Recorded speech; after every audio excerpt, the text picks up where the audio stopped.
Bom, pessoal, então essa é a nossa aula de número 4. Nós vamos continuar falando de movimento em uma dimensão, tá? O conteúdo da aula de hoje é o seguinte: a gente vai ver a força aplicada dependente do tempo, a gente vai ver força de amortecimento dependente da velocidade, e nesse processo alguns assuntos de matemática vão surgir que a gente vai dar uma pincelada rapidinho.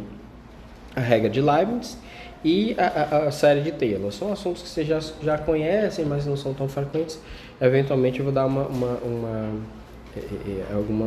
fazer algumas observações a respeito deles, tá? Então a gente vai falar de força aplicada dependente do tempo. Bom, então se a força é conhecida como uma função do tempo, F igual a F de t, podemos usar o teorema do momento linear, a equação 2,9, e obter o seguinte. Bom, do lado esquerdo, né, quando eu integrar, essa equação 2,9 é basicamente m dv dt é igual a f, certo?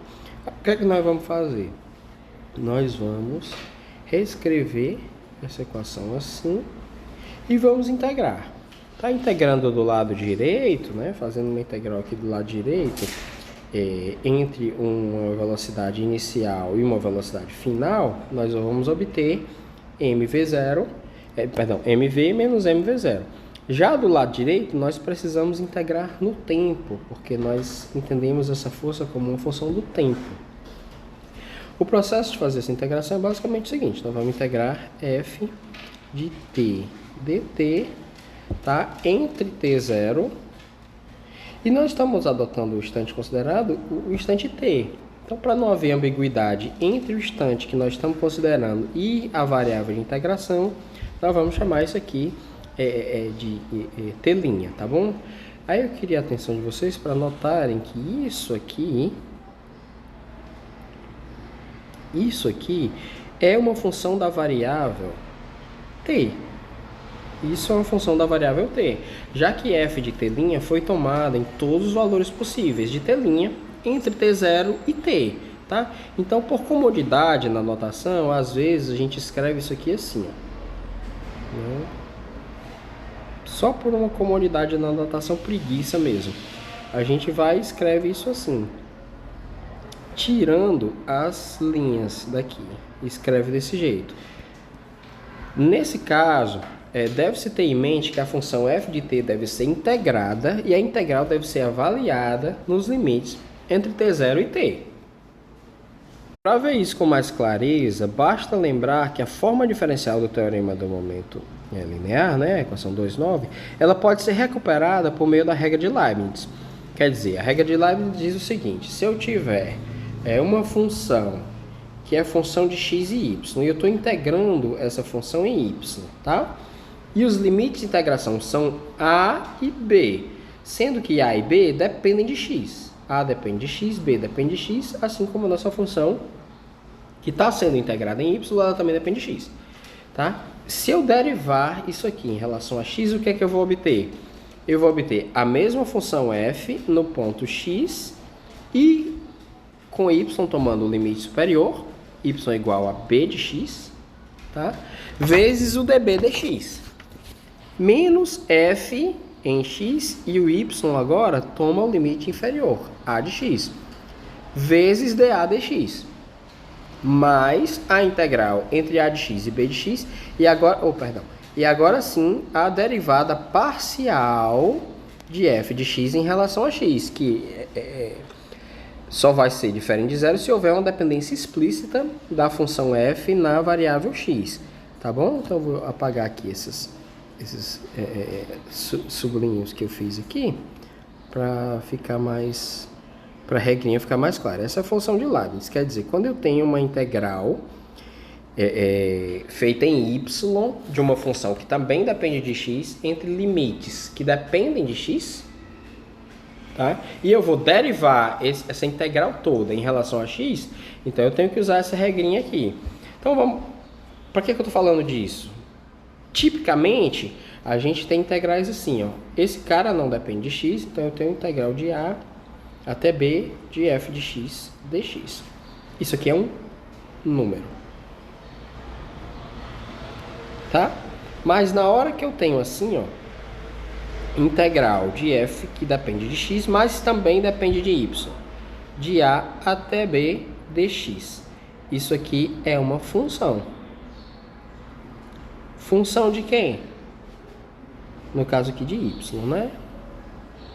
Se eu estivesse integrando não em x, mas em y, na hora que eu integrei em x, isso aqui passou a ser apenas uma função de y, que é esse caso que nós acabamos de ver. Quando eu for derivar, eu vou ter isso aqui. Pô, mas está muito complicado. Por que você está falando disso? Eu estou falando disso porque a nossa função, essa nossa funçãozinha aqui, tá? Deixa eu escrever ela aqui. Imagina essa função aqui. Essa é uma função do tempo, certo? Então, se você for derivar isso aqui em relação ao tempo, pela regra de Leibniz, você vai pegar essa função, ou seja, f, e vai pegar a variável que está sendo integrada e vai substituir por t, ou seja, isso aqui é f de t, vezes a derivada do limite superior, que no nosso caso é b, ou seja, dt, dt, né? Ops, perdão, pessoal. Eu queria mostrar só isso aqui. Deixa eu dar um zoom aqui. Pronto. Menos o nosso f, novamente, tomado em t0 vezes dt0 dt. Ora, mas isso aqui é zero, porque t0 é uma condição fixa. E por último, eu teria a integral de t0 até t da derivada parcial de f de t' em relação a t vezes o dt'. Ora, mas isso aqui também é zero. Por último, isso aqui não é 1? Então, a derivada disso aqui é simplesmente f de t, né? Então, a derivada do lado direito em relação ao tempo dá simplesmente f de t. E quem é a derivada do lado esquerdo da nossa equação? Deriva esse lado esquerdo em relação ao tempo. Faça dt disso aqui. Quando você derivar isso aqui é uma constante, vai dar zero. Então vai ficar simplesmente m dv dt. Igual a f, que é a nossa segunda lei de Newton. Tá bom? Então é por isso que a gente tem que ter um cuidadozinho com a variável que está sendo integrada em relação à variável que é a variável independente, representa o instante que nós estamos considerando. É somente por isso que tem essa linha aqui, tá? Eu só queria deixar isso claro. E aí, da mesma forma, né? Bom, ou seja, usando aquela equação ali, a gente agora pode obter a velocidade. Então a velocidade, que é a derivada da posição em relação ao tempo, vai ser igual à velocidade inicial, mais 1 sobre m, integral de t0 até t, de f de t' dt, né? Que basicamente é isso aqui. Se a gente proceder de forma análoga, né? Analogamente, integrando... Peraí, deixa eu ver. Então, essa aqui é a equação 2,11. Então, analogamente, integrando a equação 2,11, podemos obter a posição x de t.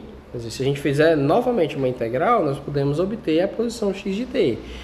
Para tanto, trocamos a variável de integração de t para ter duas linhas, porque novamente o instante t é o instante que a gente está considerando. É o instante que é o limite da integração, não a variável de integração, tá? Então, se isso aqui é dx dt é igual a v0, né? Mais 1 sobre m, integral de t0 até t, de f de t' dt'. Então, agora o que a gente vai fazer? A gente vai trocar a nossa variável de integração.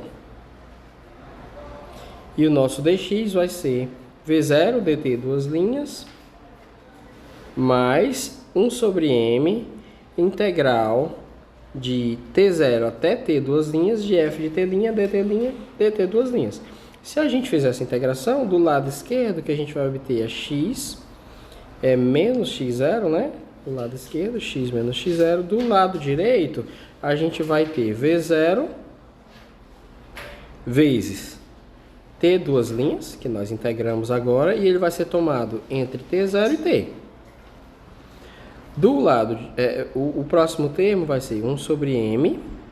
E aí agora eu tenho uma integral em T duas linhas, que é entre T0 e T. E essa integral é em T duas linhas. Mas quem é essa integral que é uma função de T duas linhas? É exatamente essa integral que a gente tinha aqui, ó.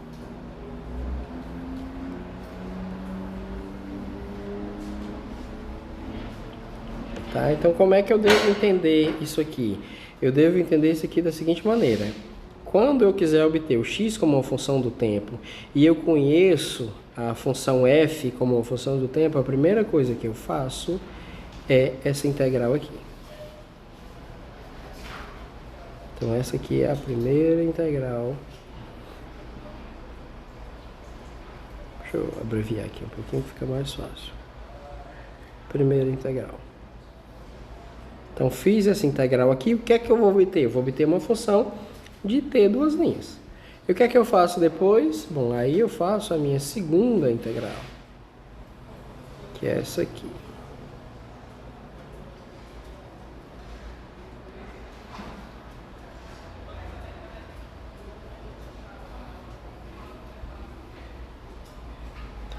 A minha primeira integral era uma função de quê? Era uma função de t duas linhas. Vou chamar aqui, sei lá, de um g de t duas linhas. Está aqui dentro do integrando. Quando eu terminar de integrar, aquele g de t duas linhas vai virar uma outra função, sei lá, h de quê? De t e t0. Porque ela está integrada entre t0 e t. Então, no final das contas, a gente vai ter isso aqui. Costumeiramente, essa integral aqui é escrita assim, ó, né? A gente pode escrever de forma mais direta, né? Da seguinte forma. Isso aqui vai ficar assim. Passar o x0 para o outro lado, então eu vou ter x é igual a x0, mas quando eu tomar esse limite aqui de integração, isso vai me dar simplesmente v0 t menos t0, né? Mais 1 sobre m integral de t0 até t de dt, duas linhas. E agora vem uma integral de t0 até t, duas linhas, f de t' dt', tá? Então a gente pode simplesmente pegar, então, bom, aí fica um pouco mais simples de ver o que é que a gente tem que fazer. A gente primeiro tem que integrar isso aqui. Quando a gente integrar isso aqui, a gente vai obter uma função de t duas linhas. Aí a gente integra essa função de t duas linhas entre t0 e t, e aí com isso a gente vai obter o x de t. Bom, parece complicado, e aplicando para os casos mais simples a gente vê que é complicado mesmo, mas essa é a única forma de você proceder, né? Quando você tiver essa função aqui, ó, quando você tiver essa função aqui de forma complicada, quando ela for uma função complicada, tá bom? Mas assim, a gente obteve o x de t em termos de duas integrais que podem ser calculadas se o f de t é dado. Certo? Então vamos fazer um exemplo, para ficar um pouco mais claro. Vamos pensar o seguinte, bom, eu quero fazer um exemplo concreto. Então eu tenho um elétron, tá? E a carga do elétron é menos E. Ou seja, eu estou considerando que o E é maior do que zero, tá? E é maior do que zero, menos E é menor do que zero, naturalmente. Então eu tenho um elétron. Na presença de um campo elétrico, esse campo elétrico é dado por uma constante, uma amplitude, vezes o cosseno de ômega t mais θ. Beleza? Então eu tenho aqui um elétron na presença de um campo elétrico. A força que atua sobre o elétron é simplesmente a força elétrica, que é a carga vezes o elétron. Vezes o campo elétrico, perdão.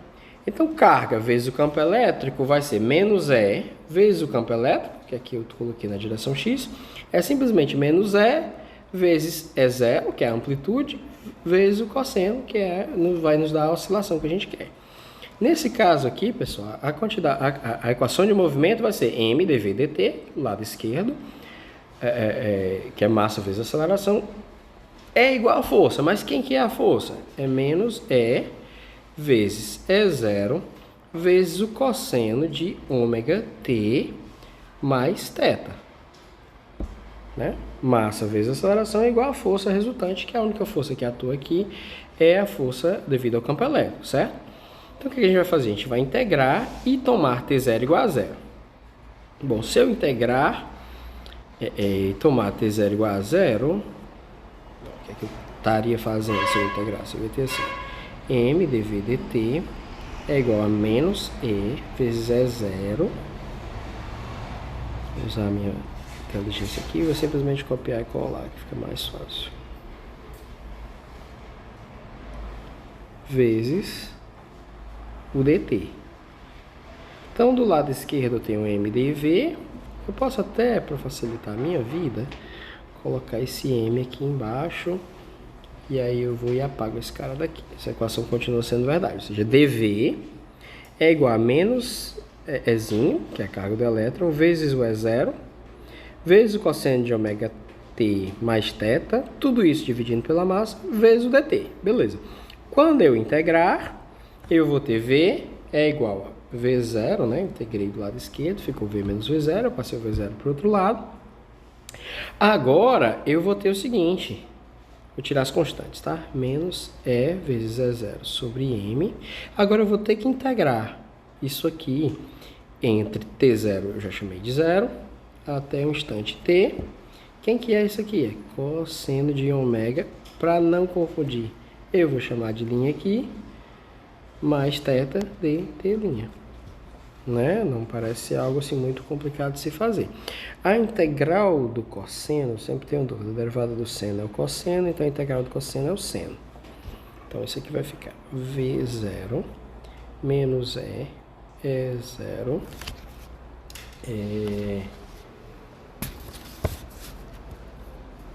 sobre M vezes, aí pessoal, é o seguinte, para eu poder integrar o cosseno, eu vou ter que multiplicar aqui em cima por ômega, e eu vou ter que dividir embaixo por ômega, porque se eu chamasse, só trocar a letra aqui para ficar mais claro, se eu chamasse isso aqui de U, né, então isso aqui seria o meu du. A integral de cosseno de U du é igual a seno de U, tá? Então agora eu vou ter por efeito dessa mudança, por isso que eu vou deixar esse W aqui embaixo, esse ômega aqui embaixo. Então agora vai ficar seno de quem? Seno de ômega t' mais θ. Vamos ver se é verdade. Derivada do seno é o cosseno. Então quando eu derivar o seno vai ficar o cosseno de ômega t' mais θ, mas aí eu tenho que derivar pela regra da cadeia o que tem dentro. Aí eu derivaria o ômega e cancelaria isso aqui. Então tá certo. Isso vai ser avaliado entre 0 e t. Ou seja, vai dar V0 menos E vezes o campo elétrico, né, a amplitude de campo elétrico, sobre M vezes ômega. No instante t, então isso aqui vai ficar seno de ômega vezes t mais θ. Aí, pela fórmula, eu tenho que multiplicar, tenho que somar, subtrair, perdão, o menos isso em t' igual a zero, né? Então, menos com menos mais, então vai ficar mais E vezes o E0 sobre M ômega seno de θ. Beleza, essa aqui é a velocidade. Então, deixa eu só mover isso aqui um pouco mais para a direita, que fica um pouco mais fácil da gente ver. Eu vou mover todo mundo aqui um pouco mais para a direita, tá?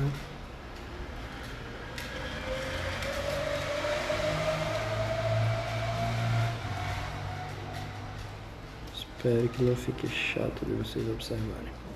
Certo? Beleza. Então, essa é a nossa velocidade. E beleza, e o x de t, como é que a gente vai obter? Eu já facilitei a minha vida aqui, já integrei do lado esquerdo, por quê? Por que eu já integrei do lado esquerdo? Porque v, pessoal, é simplesmente dx dt. Então, eu peguei e escrevi, passei o dt multiplicando para o outro lado e vou integrar. Quando eu integrar, vai ser, a minha posição inicial é x0, então eu vou ter x menos x0, e agora eu vou ter que integrar o lado direito, certo? Vou ter que integrar o lado direito. Eu vou juntar aqui as constantes. Bom, de qualquer forma, eu vou ter que integrar tudo. Vou ter que integrar tudo entre 0, que é o meu t0, e t. Quem são as constantes? É v0 mais E vezes o E0 sobre M ômega seno de θ, né? Isso aqui não depende de t. E a parte que depende de t é menos E0 sobre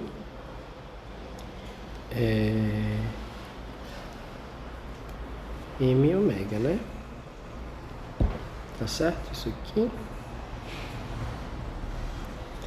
que é que eu faço agora? Bom, aí falta a parte que depende do tempo, né? Então, isso aqui tem o seno de ômega, mais a minha variável de integração, novamente vai ser θ. Desculpa, vai ser t'. Tudo isso de t'. Então, repito as constantes. V0 mais E0 sobre M ômega. Tudo isso vezes o t' tomado entre 0 e t. Menos, aí agora eu vou integrar o seno. Quando eu integrar o seno, novamente fazendo aquela mudança de variável, eu vou multiplicar isso aqui por ômega, vou dividir isso aqui por ômega, né? Então a integral do seno é menos o cosseno. Então eu vou repetir as constantes. E0 sobre M ômega ao quadrado. Aí agora vai ficar menos o cosseno. Cosseno de quem? De ômega t' mais θ avaliado entre 0 e t. Certo? Avaliado entre 0 e t. Beleza, aí o que é que eu faço agora? Bom, agora que eu posso fazer é substituir os limites de integração, né? O zero no zero, então vai ficar como? Aqui vai ficar V0. Aqui vai ficar V0. Não é V0, desculpa. Onde é que veio esse V0? Ah, não, tá certo. V0 mais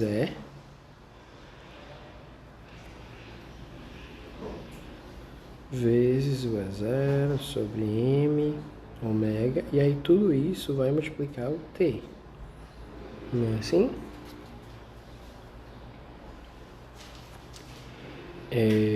Menos, com menos vai ficar mais, vezes o E0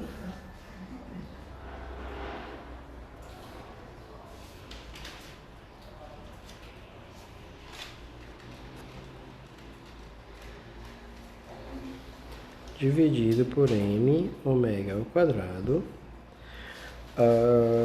Aí vai ser bom, primeiro vai ser avaliado no T, né? Então vai ficar simplesmente cosseno de ômega t mais θ menos isso avaliado em t' igual a zero, que vai ser a mesma coisa multiplicando um cosseno de θ. Então eu vou fazer assim, vou puxar esse cara para a direita um pouquinho, porque ele é mais e o outro vai ser menos, né? Então eu vou puxar isso aqui um pouquinho para a direita, e esse termo que é relativo a esse zero, ou seja, quando o t' for zero, então vai ficar menos E0 sobre M ômega ao quadrado cosseno de θ. Cosseno de θ. Então ficou x igual a x0 mais V0 mais E0 M ômega. Ah, não, desculpa, eu esqueci esse fator aqui, né? Esse seno de θ eu esqueci de colocar aqui e consequentemente esqueci de colocar ali também. Então deixa eu corrigir, tá? Como é que eu vou corrigir isso? Puxando esse cara um pouquinho para a direita. Puxo ele aqui um pouquinho para a direita e coloco aquele seno de θ bem aqui, né?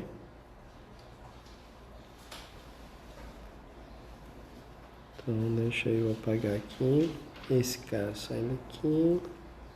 Então aqui vai ter um seno de θ. Eu agora preciso fazer a mesma coisa com a linha de baixo. Puxo para cá e coloco bem aqui um seno de θ. Bom, se eu não tiver esquecido nada, é isso aqui. E a gente tem o nosso x como função do tempo. Bom, no caso de o elétron estar inicialmente em repouso na origem, ou seja, x0 igual a V0 é igual a zero, a gente vai ter uma situação um pouco mais simples, né? Quer dizer, esse V0 aqui é zero, a gente pode tirar esse cara daqui. E pronto, a gente vai ter isso aqui. Não precisamos de decimais, x0 igual a 0, v0 igual a 0. E o nosso x vai ser essa expressão aqui. Né? Aí, pessoal, vou aproveitar essa oportunidade para falar para vocês de uma coisa importante, que são variáveis adimensionais. Se vocês quiserem resolver qualquer problema numérico, se vocês quiserem fazer qualquer gráfico, qualquer coisa, vocês não vão ser capazes de plotar, de formar para o computador que é um metro. O computador não sabe o que é um metro, não sabe o que é um segundo, não sabe. O computador ele só sabe fazer cálculos com números, tá? Então, por exemplo, uma das maneiras que a gente pode escolher para plotar esse gráfico é escolher variáveis adimensionais. São variáveis que não têm dimensão. Se você fizer aquele cálculo de dimensão, você vai ver que a dimensão é zero. Vou fazer aqui como exemplo, eu vou fazer claramente o mais fácil e vou deixar o mais difícil para vocês, que é o que eu tenho por hábito, né? Então, vou mostrar para vocês que isso aqui, por exemplo, que essa variável não tem dimensão. Vamos calcular aqui as dimensões do t barrado. Ora, a dimensão do t barrado é a dimensão de frequência. A frequência é número de voltas no tempo. Ou seja, é número de voltas, que não tem dimensão, dividido por tempo. Então, a dimensão de frequência é 1 sobre tempo. Vezes a dimensão do tempo.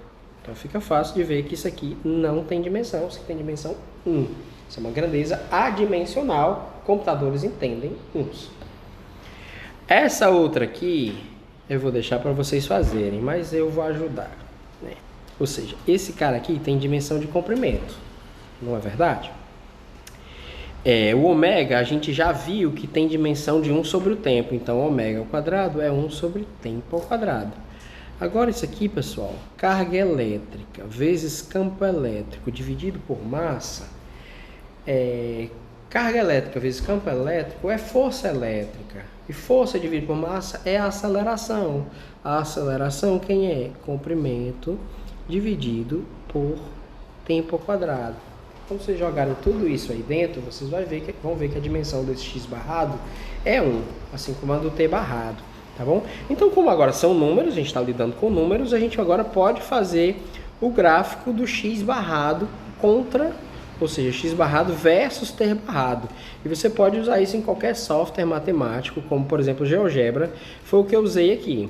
Então eu peguei o valor θ igual a π sobre 4 e eu plotei aqui no meu eixo vertical o x barrado. Professor, quem é x barrado? Vamos voltar aqui. Quem é o x barrado? É x dividido por E vezes E0 sobre M ômega ao quadrado, ou seja, é x dividido por esse cara aqui. Eu vou só copiar essa equação para mostrar para vocês como é que ela ficaria escrita em termos do x barrado e do t barrado. Vou colocar aqui embaixo, tá? Como é que ficaria se eu fosse escrever em termos do x barrado? O que é que eu tinha que fazer? Eu tinha que dividir todo mundo por isso aqui. Quando eu dividir todo mundo por isso aqui, né? Ou seja, eu estou cancelando esse cara aqui. Ops, perdão, fiz uma bobagem aqui. Eu estaria cancelando. Eu vou pegar esse aqui e vou dividir todo mundo por E0 sobre M ômega ao quadrado. Se eu fizer isso, esse cara vai embora e esse cara vai embora. Já esse outro aqui ficaria igual a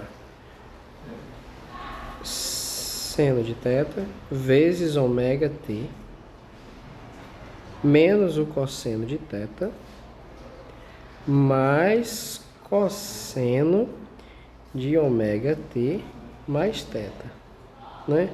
Mas pessoal, isso aqui seria o meu x barrado do lado esquerdo. Quem é